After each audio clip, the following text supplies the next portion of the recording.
nǹkan tó bá wọn anybody kan sọ lẹ́yìn tó bá tiẹ̀ sọ pé bóyá mo jẹ vegetable mo jẹ vegetable náà nìyẹn I'm okay with the vegetable. ẹ má dà wọn lóhùn mi ìmọ̀ bóyá ní fún lọ àsìkò yìí ní fún lọ.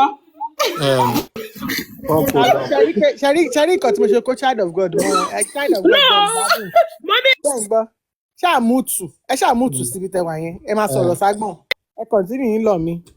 kọ́ tiẹ̀ kó mi nífun lọ kò sí nǹkan tẹ́mi náà fẹ́ funfun yẹn náà ṣe tẹ́lẹ̀. ó sún mi o èèyàn sọ pé kọ́ máa tọ́ kándù lọ sí wọn lórí ẹ ní wọ́n kó fún wọn lọ ẹ lọ try harder. I'm okay. àṣẹ dáwọn jẹ̀fọ́ èmi. ìwádìí ni wọ́n ti kó fún ẹ lọ wípé nǹkan tó lò fún bàbá Wùnmí náà lò fún Mohbad tí ò ní mo ṣe. èmi ò tiẹ̀ ní nǹkan tí mo fẹ́ fi ìfun yẹn ṣe kọ́kọ́ lọ kò sí nǹkan tí mo fẹ́ fi. ó parí ọ̀rọ̀ bá sọ rẹ̀. ọ̀rọ̀ pèsè jẹ nìyẹn jẹ́ ká máa wò nìyẹn ká fọwọ́ lẹ́rán.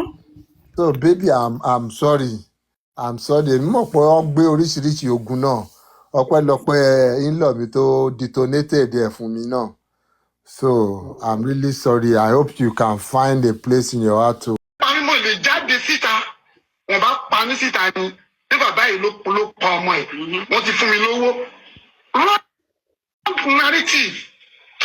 Mr. Alabakari mọ́ pè mí nígbà tí kinní ìṣẹ̀ṣẹ̀ ṣẹlẹ̀ ó pè mí lórí Nigerian line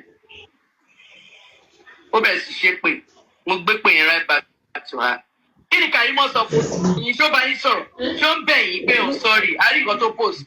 ó post pé òun sorry but sorry yẹn ò acceptable because mi ò bá sọ̀rọ̀ láyé mi ò rí rí mi ò gbóhùn ẹ̀ rí mi ò mọ̀ rí and he was framed a lot of lies against me. Àwọn máa da fún o. Àbí tó bá gbé wọn mọ̀ rí, àbí tó bá tẹ̀ bá mi sọ̀rọ̀ rí. Mi ò rí lọ́dẹ̀ láyé mi. I was unable to go out. Èmi dẹ̀ parí mo lè jáde síta. Wọ́n bá pa mí síta ni. Ní bàbá yìí ló pa ọmọ ẹ̀. Wọ́n ti fún mi lówó. Wrong narrative. Mr. Alabakari mọ́ pè mí nígbà tí kinní ìṣẹ̀ṣẹ̀ ṣẹlẹ̀. àgbọ̀ tó gbọ́ rè ó bẹ̀rẹ̀ sí ṣe pé mo gbé pé yẹn right back to her. kí ni Karimo sọ fún yín ṣó bá yín sọ̀rọ̀ ṣó ń bẹ̀ yín pé òun sọ́ọ̀rì àríkàn wọlé tàbí kò wọlé. Mo sorry but sorry yẹn ò acceptable. Mi ò bá sọ̀rọ̀ rí láyé mi ò rí rí mi ò gbóhùn ẹ̀ rí mi ò mọ̀ rí and he was framed a lot of lies against me. Àwọn máa da fún o. Àbí tó bá gbé wọn mọ̀ rí àbí tó bá tẹ̀ bá mi sọ̀rọ̀ rí mi ò rí irú lọ́dẹ̀ rí láyé mi. I was unable to go out. irọ́ yẹn pọ̀. Ebi dẹ̀ parí mo lè jáde síta. Wọ́n bá pa mí síta ni. Ní bàbá yìí ló pa ọmọ ẹ̀. Wọ́n ti fún mi lówó. forí wo bí tọ́lọ̀ ṣe fi ẹ̀ṣẹ̀ sí ó ṣẹ̀ṣẹ̀ bẹ̀rẹ̀ ni. yóò lórí burúkú ẹ̀dá bóyá Wùmí ló kó báyìí. lọ́kọ́ra mọ́ bá bó fò tó bí ẹ̀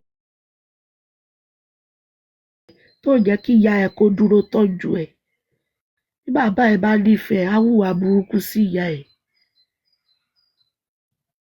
ọlábùkù ẹrù ẹ̀wọ̀ òkè ni wọ́n ti fẹ́ mú òòmù láti ìsàlẹ̀ the genesis of the matter òòmù wàá fẹ́ re lókè.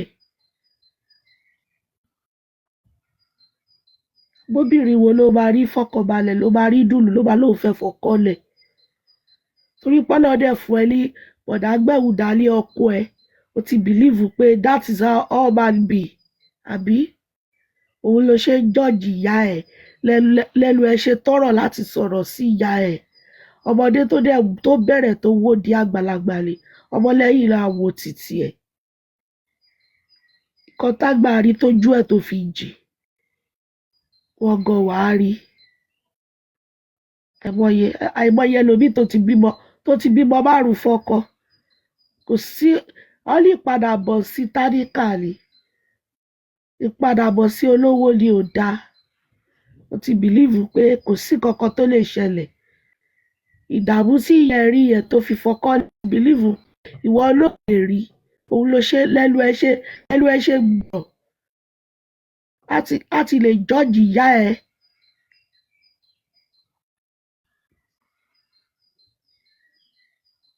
I have no respect for anybody tí ò bá respect ìyá tó bí lọ́mọ nítorí pé ó máa ń jẹ́ bànújẹ́ ọkàn fún mi pé bí ìṣe níyà kí ìyá mi kọ́kọ́ wà láyé kó má lówó kíkọ́ máa wo báyìí máa appreciate èèyàn kan wá ní ìyá wá sọ yẹn nígbà kólẹ̀. Àti kẹ́kẹ́ yẹn lọ kó ṣìkẹ́ jókòó ló búkú kan náà jọlẹ̀ ẹ̀yìn mẹ́tẹ̀ẹ̀ta yóò lọ ṣì. Jòsí wá rí rẹ̀ bí olóòótọ́ Jòsí ìwọ náà wá sọ̀rọ̀ Jòsí I no dey blame you na I no blame you Jòsí lérí ibú àwọn ẹni òfò Wúmi àwọn ọ̀tá ẹ̀ tó bá sá fún lọ́lọ́run ti fojú wọn wọ̀. Wá wo ẹ̀kọ́ pàrọwà kan fún ẹ pé ọmọ ìyá ẹ̀ ní ká kùlù fọmọ ìyá. Ará àta gan gbà mí ó nífẹ̀ẹ́ ìyọ̀délú jọmọ ìyá rẹ̀ lọ. Nǹkan tá fi máa para wa láfíríkà nìyẹn. Ọmọ ìyá ẹ̀ ní kò síbi tó fẹ́ tì sí ká kùlù fọmọ ìyá. Ọmọ ìyá tó bá ṣorí ibú bá sọ sínú kàlá ni.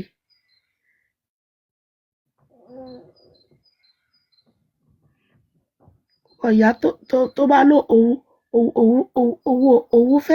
òun fẹ́ yẹ̀yẹ́ ara òun á sọ sínú kàlá ni ká kùlù abájọ dọ̀rùn kájọ wà lọ́rùn jọ́bẹ̀. If you want to live long in this life, you need to learn how to be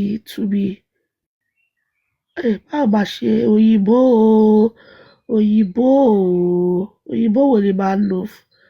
You need to dájú kó lè ráyé gbé. Ráwọ̀ kan wà wọ́n fẹ́ jẹ́ ó gbáyé. Adájú pa anybody rí. Ó dàbí tá a bá rìn lọ lóko. Gbogbo ewé tó bá kọ́yàn lẹ́sẹ̀ ló máa fàdá bẹ́ẹ̀ dànù kó lè rọ́lọ̀ lọ síwájú.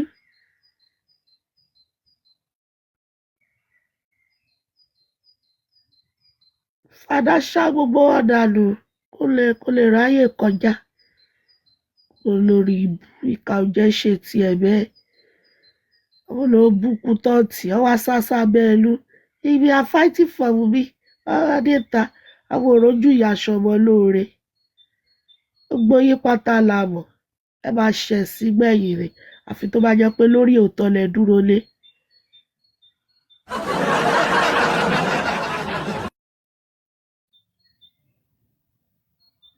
Wọ́n jẹ́ lórí òótọ́ ikọ́. Ẹ̀kọ́ pé mi máa ń ládàbí ẹjọ́ tẹ́ bá bú mi ẹ ládàbí fún mi o. Àdàbí jẹ́ ó jáde pẹ̀lú ẹ̀ torí ẹ̀ níbi ṣe máa ń lo àdàbí o. Kọ́lọ́hun kó dá mi lẹ́jọ́ o. Àníyàn mi lórí Wùmí kọ́lọ́hun kó fi dá mi lẹ́jọ́. Lórí Liam kọ́lọ́hun dá mi lẹ́jọ́.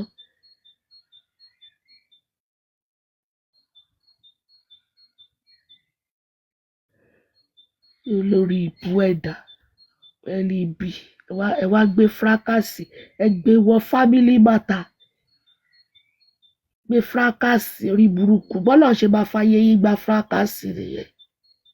Gbogbo ẹ̀yin tẹ́ sọ̀rọ̀ Ta ló Wùmí. jẹ president láàárọ̀ Sunday àárọ̀ kùtùkùtù Sunday báyìí. Ṣé mo ti ń ṣe Simon ni?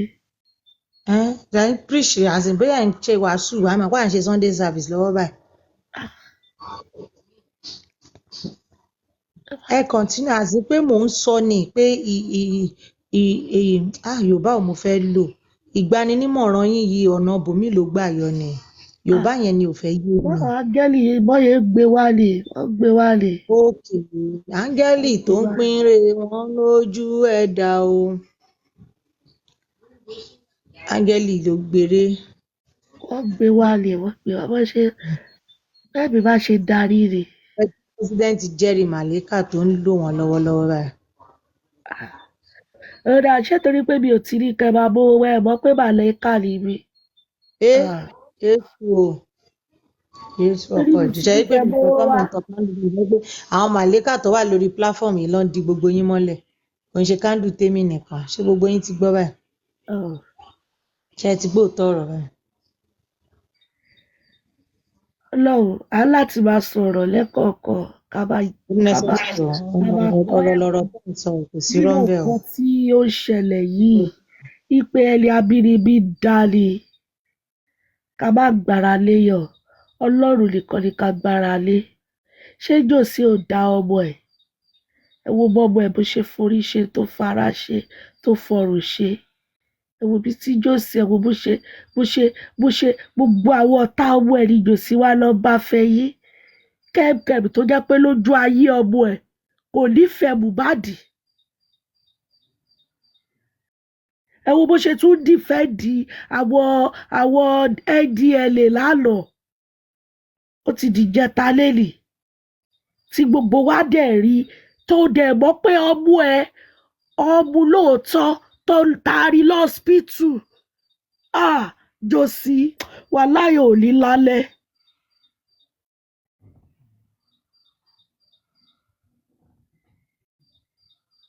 Ò ní lálẹ́.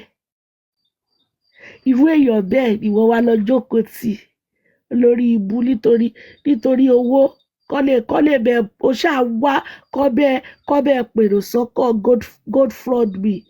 Ẹjọ́ tó bá tún ti gbé gold fraud me bí síta àbá account number Jòsí àbàbà rìpọ́ọ̀tù ẹ̀ ni. Àlówó yẹn sẹ́ ò ní rí gbà.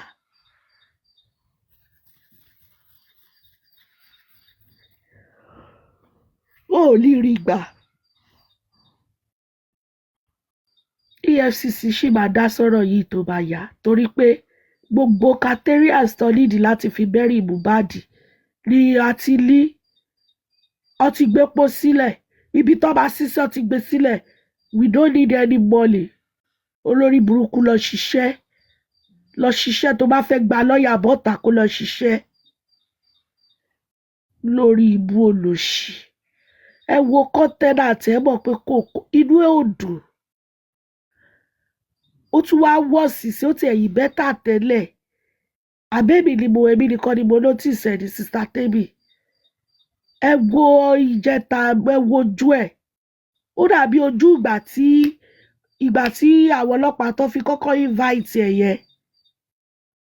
Kó lè mọ̀ yí pé kò sí béèyàn ṣe lè rí owó. Gbogbo owó torí náà ṣó wá hàn lára ẹ̀ Jòsí. It shows in your face that you are not happy. You are a sad man. A sad man will ever be sad man. Kò sí nǹkan tó dàbí inner joy. Tí èèyàn bá ní inner joy, wàláì kó má ní owó ní àkáǹtì ẹ̀, wàláì àwọn èèyàn ò ní believe. Pẹ̀lú gbogbo owó tó ti dá fún ẹ, wo bó ṣe rí.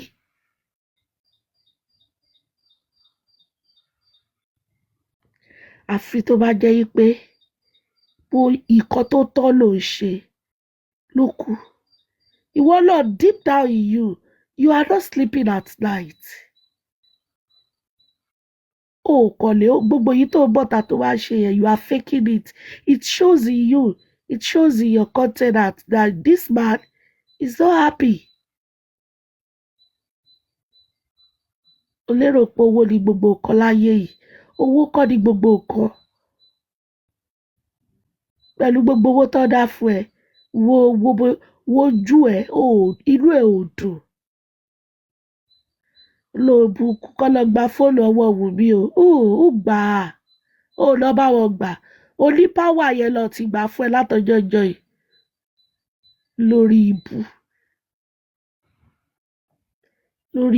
Lórí ibú bàbá òfò. Àwa tá ní bàbá sunkún pa ní bàbá. Kéèyàn kí Mohbad pàkú ní bàbá láyé wà láyé ó sàn. Mo mọ̀ pé lọ́run tọmọ yẹn gan wà. Ó máa regret dáadáa tó ti ṣe fún ẹ rí. Ọmọ kan ṣoṣo tó yẹ pé àwọn fámìlì mi ọmọ máa bẹ àwọn girlfriend kiri nígbà jọ ṣọmọ wa ṣé kò fún ẹ lóyún má ṣe o a máa tọ́jú ẹ o a máa tọ́jú ẹ jọ dákun má káwọ̀ sí ẹ ní àárọ̀ olórí burúkú all ìdílé mọ̀ pé o fẹ́ gba ogún o wá dínà ìyọ̀mọ ẹ̀ o wá sọ yí pé o máa láyọ̀ o ò lè láyọ̀ tó rò mọ́ pé deep down in you Liam ọmọ Mohbad ní 100% kò ṣe 99%.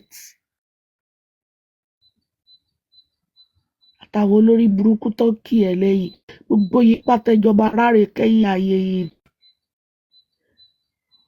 Àtàwọn wòlíì wọ́rọ̀ tó lọ pé àwọn olóṣì àwọn olówó burúkú. Nǹkan tí ìlú yẹn tí ò ṣe dáa náà nìyẹn. Àwọn pásítọ̀ òfò àwọn wòlíì òfò. Àwọn olówó burúkú tó bá sọ pé ìlú wo ló gbàdúrà jù Nàìjíríà ló gbàdúrà jù. Tó bá sọ pé ìlú wo ló dẹ́ṣẹ̀ jù Nàìjíríà yìí kan náà ni. Olówó burúkú ẹ̀dá. Wọ́n bá sọ pé àjì ni àwọn náà lè máa rí ní àjì. Wọ́n ní Jerusalem dé Nàìjíríà yìí náà ló máa pọ̀ jù. Ẹ lérò pé nǹkan tẹ́ máa fi wà lùjọ náà nìyẹn. Nǹkan tá a bá fi wà lùjọ náà kọ́ nìyẹn.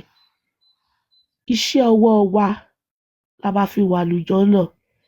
O ò bá lárí mọ́lẹ̀ jù bẹ́ẹ̀ lọ tínú ẹ̀ ò bá ti dáa. Ó lè jẹ́ aṣẹ́wó táwa fojú aṣẹ́wó wò. Ó lè jẹ́ òun ló máa wà lùjọ náà tínú ẹ̀ bá ti dáa. Ṣé mọ̀ pé ojú tá a fi ń ríran ọ̀tọ̀ọ̀tọ̀ ni? Ojú tèmi fi ń ríran ó yàtọ̀ sí tiyín. Bọ́ kéèyàn kan wá comment pé I thought you are no more into kini. Gbà tí mo wá lọ wo profile ẹ̀, mo rí i pé lára àwọn wèrè tó wà lórí Facebook ní máa ń bọ̀ mo dá lóhùn mo ní mo ṣàdá lóhùn bákan nítorí mo pè ń bì.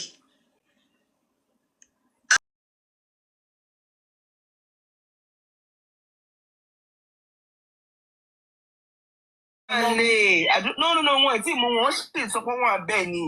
Ìgbà tó wá débẹ̀ ni wọ́n sọ ìgbà tó débẹ̀ he saw them handcuffs in Oliski. Kò sọ pé wọ́n saw them handcuff àdúrà. Tí wọ́n bá ti handcuff àdúrà, why did you go and put mouth? Àwa táwọn èmi náà kúkú lè ṣe sínú brotherhood ni. Ó fi sínú brotherhood ni sínú. wèrè ní bọ́lẹ̀. Ó tọ́ mi. Oh, my brotherhood is in no. You be my brotherhood.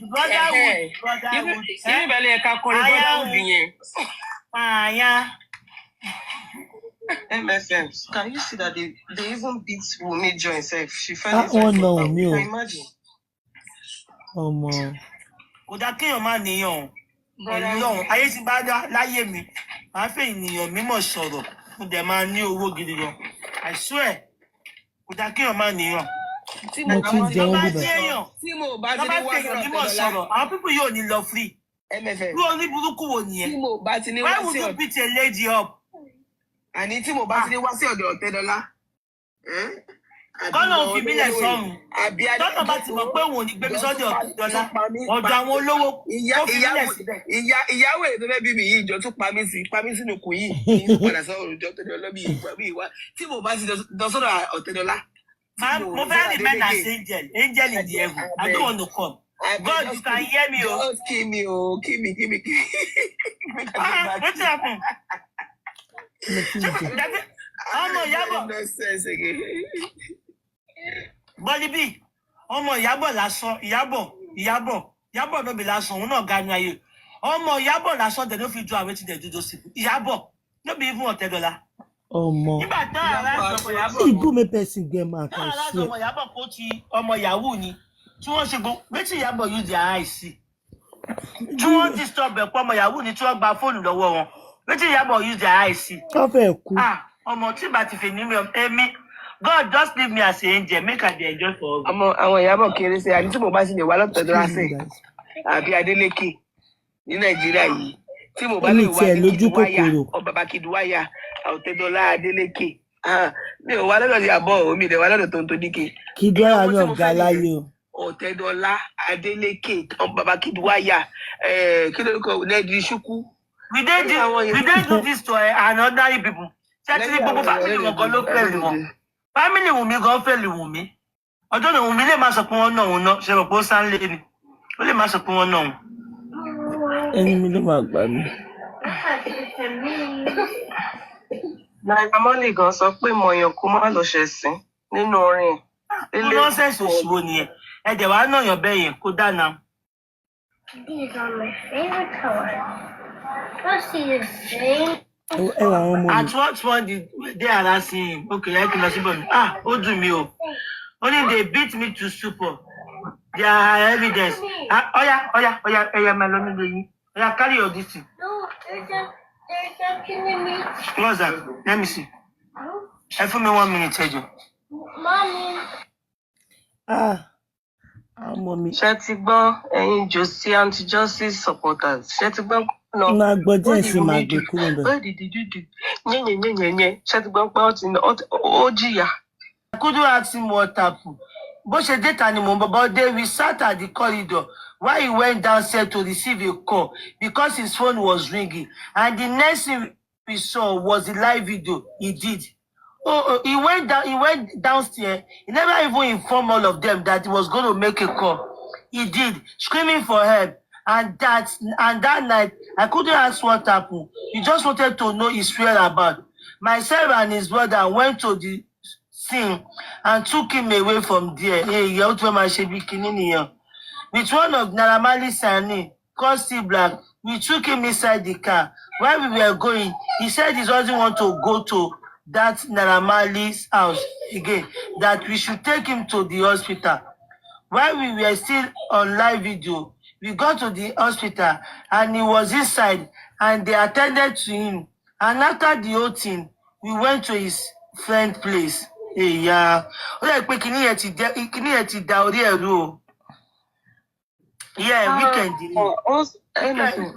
and he's telling me they want to go and confirm time. I told that 10 o'clock. Video to explain. Hospital bed. Video. Hospital bed. Don't explain. Ní pé on phone ní nǹkan mo ní on DLA. Ó ní kíni white she kan jábọ́ lẹ́nu ẹ̀. Tẹ́ bá dẹ̀ wò lóòótọ́ nǹkan jábọ́ lẹ́nu ẹ̀ lóòótọ́. Mo post ẹ̀, mo ní post yẹn.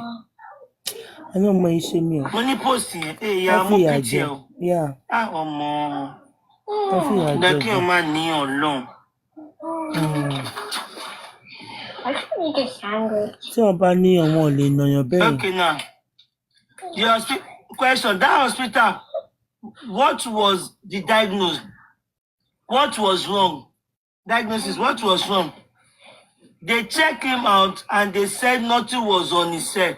That maybe because of the shock of the NDLA. Guys, go now.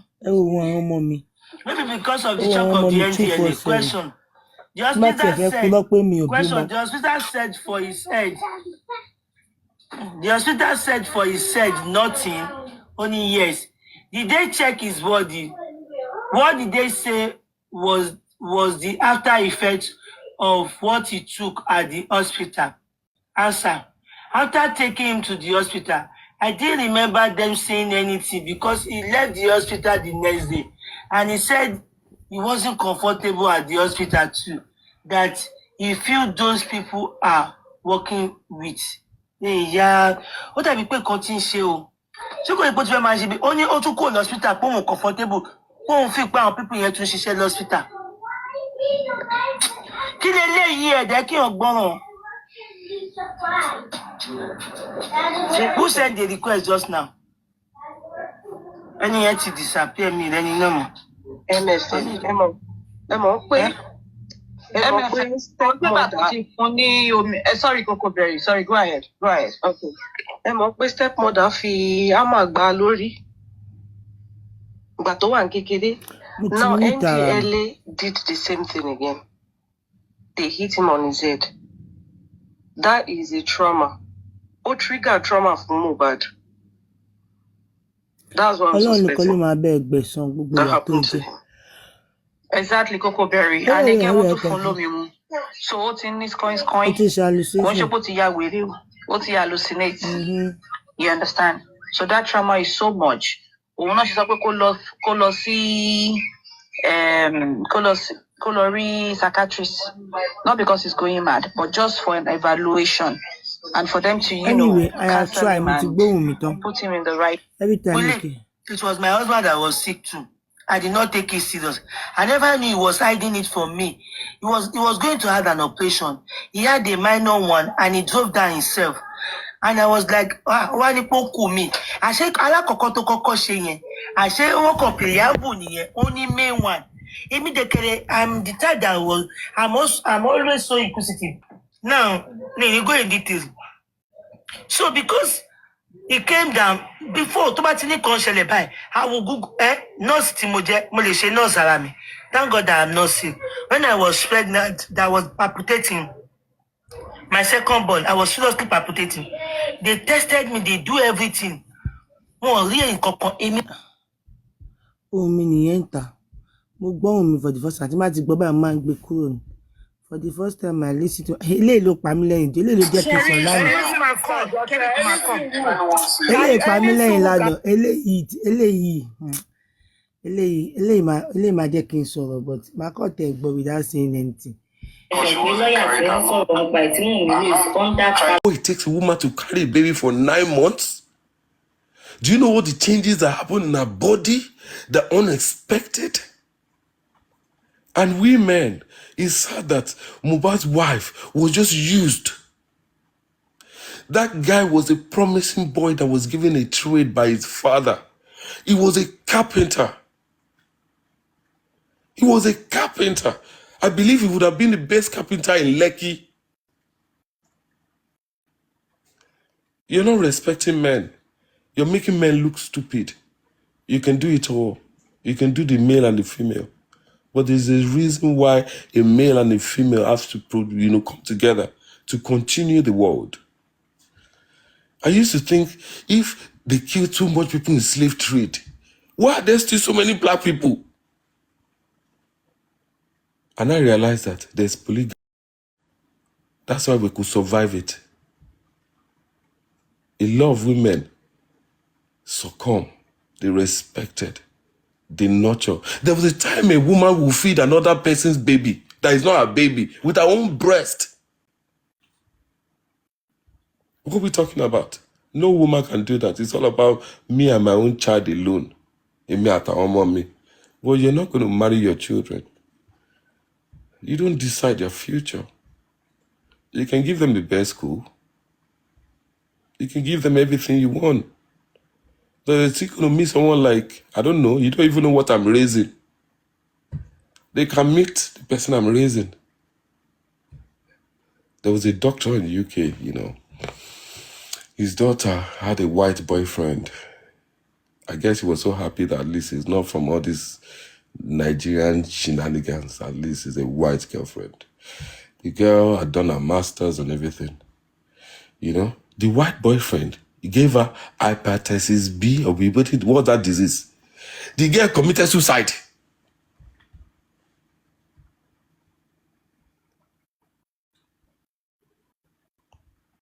You can imagine something you raised. One boyfriend slept with her. She found out. She had Hep B and she killed herself. After all your own struggle. What's the point of you being alive? Do you realize that the only reason why you're alive is to continue this life? Acquire everything you can acquire. In fact, buy everything you can buy. The only reason, if you don't have a continuation, then your generation stop. Your blood stop. It's a sad truth. But your generation stop there. And the fact is, now that we're even learned now, I don't even want to mix my own generation with people that are not going to be productive to the world that we're in. So it's now selective now. Where I take my children, not just people to meet anybody, just anyhow. I did a lot to raise those kids. I sacrificed a lot. And the sad thing right now is people abroad, you take your kids abroad and, things just happen. Out of your own control, they socialize. That's what happened. Social is something that is not within your own control. Another man's child can change your own child. In fact, let me tell you a little story. This girl lived,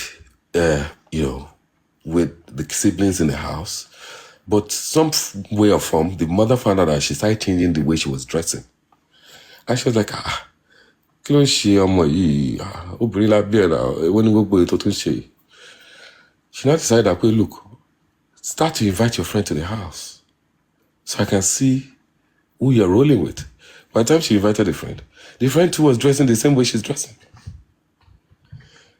Do you know what happened?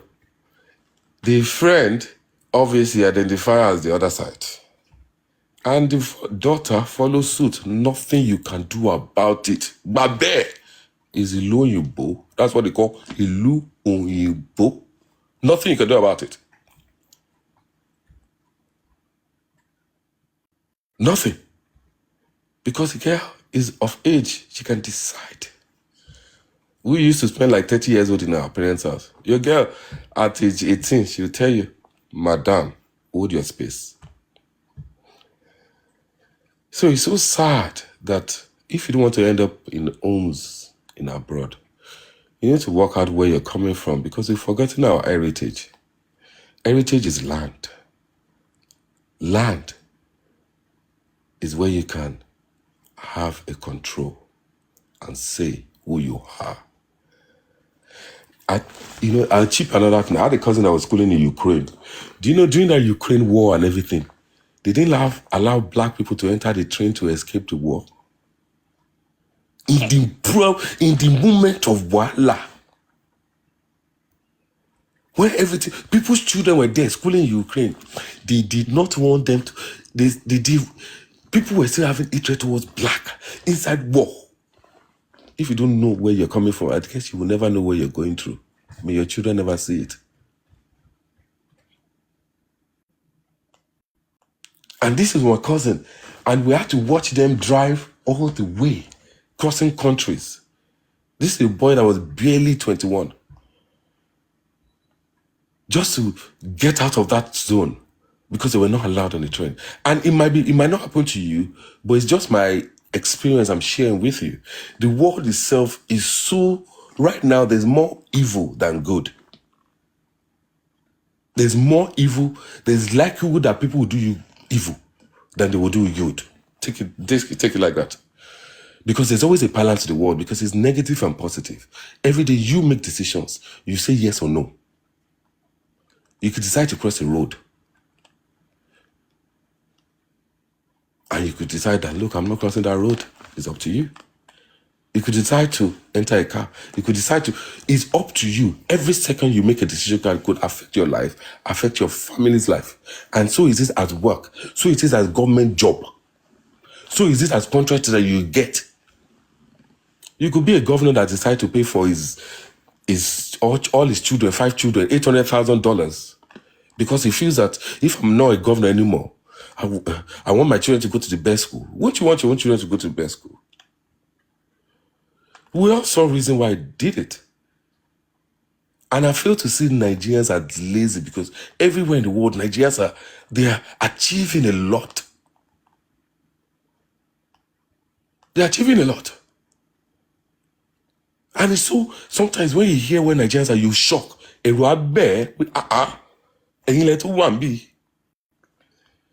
But under our own atmosphere, it's like there's something that doesn't make it work.